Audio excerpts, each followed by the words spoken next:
Only a few people knew about this, but when I was getting a pet rabbit, I wasn't sure if it was actually going to happen until Alfie showed up at my door.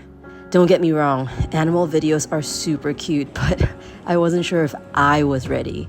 I had gotten so comfortable with a single serving life that signing up to care for a prey animal felt like an unnecessary commitment, especially considering I've never actually really been an animal person. I was secretly afraid that I'd lose my temper and fail to follow through, but our first few days were surprisingly easy. Alfie was too afraid to leave his cage, but when he figured out that I wasn't going to eat him, he started warming up. I hand-fed him treats every morning before surf so he would associate me with good things, and by the end of the week, he was already sniffing around me and we were quickly becoming friends. But one evening, I picked him up without thinking and instantly, he kicked against my arm and injured his left leg.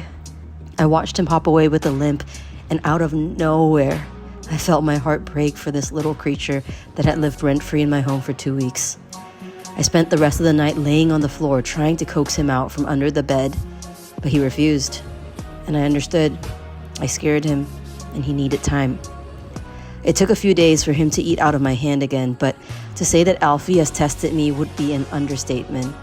Because unlike a dog or a cat, prey animals scare easily, and this is how I also tend to be with God.